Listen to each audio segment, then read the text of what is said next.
Kembali lagi dengan gue Brandon. Dan gue Angel. Balik lagi di debat suami istri. Jadi hari ini kita kembali lagi dengan beberapa pertanyaan yang mungkin cukup kontroversial yang akan kita bahas dengan POV istri dan suami ini. Ya. Apa topik kita hari ini? Trust issues and boundaries. Oke. Ada beberapa pertanyaan yang sudah kita kumpulin. Nah, jadi mungkin kita langsung mulai dengan pertanyaan yang pertama. Pertanyaannya adalah lelaki yang over friendly. Tapi sebenarnya nggak cuma lelaki sih ya. Iya. Intinya over friendly lah kata kunci. Ke lawan jenis kan? ini. Lawan jenis. Menurut kamu apa? Kalau udah ada kata over sih ya nggak bagus sih kalau aku. Kalau friendly aja, aku happy sama dengan orang yang friendly. Tapi kalau misalnya over friendly-nya tuh udah jerumus ke genit, nah itu ya gue not okay lah. Aku punya different take. Apa tuh? Over friendly itu menurutku sesuatu yang sangat subjektif dan itu sebenarnya rooted ke insecurity diri lu sendiri. Case aku adalah over friendly itu datang tuh dari bukan dari si ini, adanya lu insecure, misalnya kayak gitu.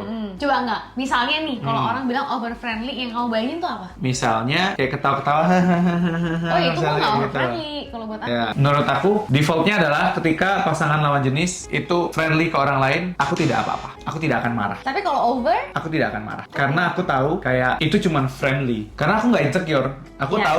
Aku tahu kamu itu tidak akan selingkuh. tapi kalau aku tetap strict enggak sih kalau aku. Aku nggak akan marah, tapi aku akan ngomong. Batas friendly menurut gue tuh kayak gimana. Oke. Begitu pula yang akan gue lakukan ke orang lain, friendly-nya tuh akan seperti apa. Kalau sampai di taraf yang kayak, nggak ada tempat duduk, ya udah lu gue pangku aja, itu over friendly. Ngerti nggak maksudnya? Oh iya, iya. Oke. Gitu. Next question. Teman lawan jenis. Tuh, kalau misalnya pacar gue atau suami gue banyak banget punya teman lawan jenis, apakah Iya. oke atau gimana? Karena gue pernah ada di posisi yang gue tidak dibolehkan untuk mempunyai teman lawan jenis, gue menganggap itu tuh hal yang salah. Tapi setelah gue semakin dewasa, terus melihat sendiri, kayak maksudnya gue sendiri aja tuh fine gitu loh dengan teman lawan jenis gitu loh. Mungkin ada beberapa orang, nah ini menurut gue gini, kalau lu nggak terbiasa punya teman lawan jenis, lu tuh norak sama orang lawan jenis. Di saat lu udah terbiasa ngobrol dengan lawan jenis, mau dia friendly ke lu doang, lu nggak akan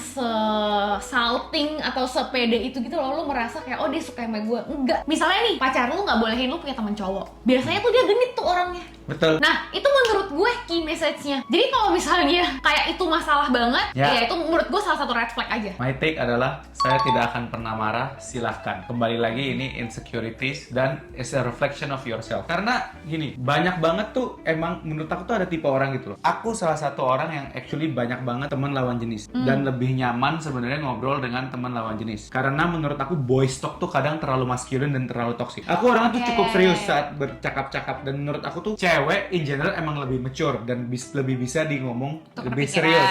Betul. Sehingga aku tahu ketika aku ketemu dengan teman lawan jenisku, itu intentionnya emang cuma mau ngobrol. Benar. Dan oleh karena itu, banyak juga nih cewek-cewek yang aku tahu banyak punya teman cowok. Karena apa? Gila, cewek-cewek itu drama banget. Gua nggak kuat True. banget kalau Bener, misalnya gua tuh harus minyi sama-sama baju, pakai baju Iya, pink kita tuh. malas drama aja sih. Betul. Karena emang in general kan cewek sama cowok emang built differently lah Nah, maksudnya. balik lagi ke poinku, aku adalah tipe yang percaya kalau bukan masalah. Kalau lu menganggap ini masalah, masalahnya ada di diri lu.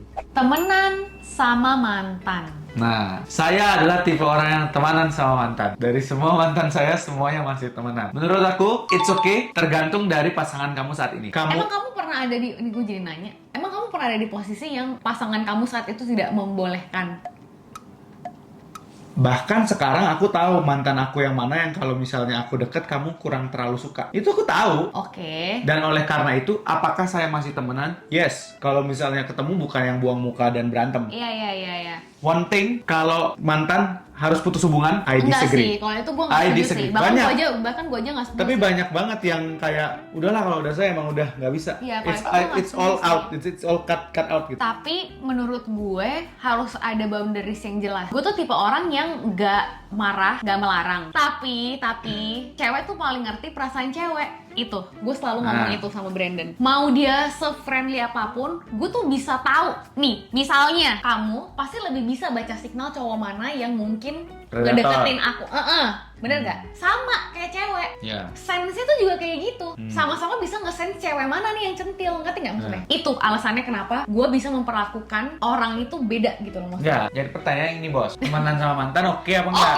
Oke. Oke. Pertanyaan selanjutnya adalah, penting nggak sih untuk kita tahu password pasangan kita, dan oke nggak sih kalau kita ngecekin HP pasangan kita? Menurut gue, supaya tidak ada rasa bersembunyi, lalalala, kayak udah kasih tahu aja gitu loh. Kalau gue sih, oh lo kalau mau lihat bahkan lihat bareng aja gitu sekalian. Kalau aku different take. Aku kasih password, yes. It's a sign of transparency. Tidak ngecekin HP is a sign of trust. Terkadang tuh mungkin when it comes to privacy gitu ya, ketika lu ngecek itu tuh kadang lu juga nggak ngerti konteks. Misalnya lagi kayak bro talk atau apa, yang mungkin kadang you don't mean it tapi lu harus kayak gitu karena fit in kayak gitu. Tapi again sih menurut gue kayak tahu password is one thing, tapi lu ngecekin HP partner lu tuh kayak bener another thing yang menurut gue waste of time and energy aja sih, kayak buat apa gitu loh. Menurut gue kayak there's so much thing yang lu bisa lakuin memperkaya diri lu sendiri ketimbang lu ngebuang 1-2 jam buat nge-scroll yang gak jelas, nyari sana sini.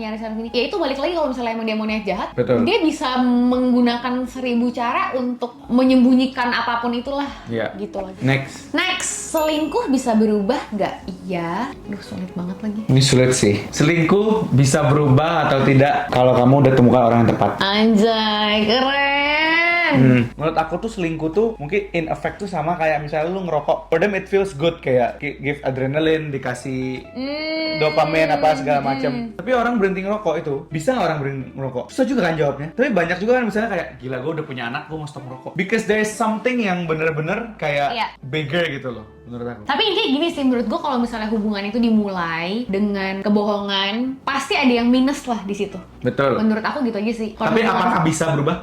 Bisa. Bisa. Tapi gue punya satu hal sih, menurut gue kayak sebenarnya tuh nggak perlu terlalu dipusingin masalah perselingkuhan ini, karena again menurut gue kayak di saat lu diselingkuhin tuh sebenarnya yang rugi tuh pasangan lu, bukan lu sih. Kayak banyak banget cewek terutama di dunia dan di Indonesia ini yang merasa tuh kayak dia yang kurang yang kurang, kayak padahal tuh sebenarnya enggak. Justru di saat lu diselingkuhin, it's your win menurut gue. Lu tahu the fact that ini orang kayak gitu, mungkin ya pengorbanan lu kayak gimana, tapi pasti ada nilai yang bisa lu belajar cuman dari situ gitu loh. Itu sih menurut aku. Balik lagi itu mungkin kayak ke self love and insecurities kali ya. Ya, makanya trust issue itu sebenarnya underlying factornya itu sebenarnya insecurities tahu. Oke, next, last question, paling berat. Aduh, aku pusing banget dengernya. Open relationship. Is it okay? 1, 2, 3. No.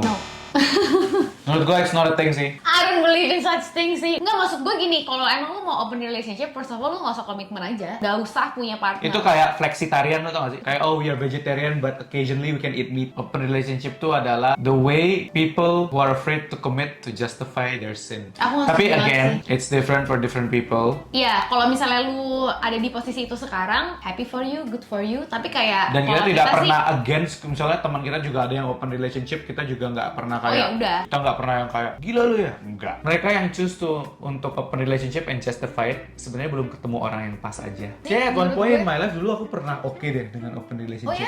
Ya, kayak ketika orang sebut konsep itu gue bilang seru juga ya. Tapi itu karena of my ego gitu loh sebenarnya, kayak mau ceweknya banyak. Ya. Dan belum ada cewek yang benar-benar aku bisa kayak yang ini gue nggak akan lepasin gitu. Ngerti gak sih? Iya, ngerti. It's up to you guys. You guys are adult. So that's it for trust issues and boundaries. Let us know siapa yang menang, walaupun mungkin mostly kita agree ya. Seru nih kalau misalnya ada yang ceritain case mungkin kayak selingkuhannya dia atau apapun itulah, kirim, kalian bisa mungkin DM ke IG kita, nanti kita share anonymous, atau ya gimana pun kalian mau komen di sini juga bisa. Ya kan? Kalau kalian mau debat sama kita juga kita terima. Jadi that's all for today. Bye. See you in the next video.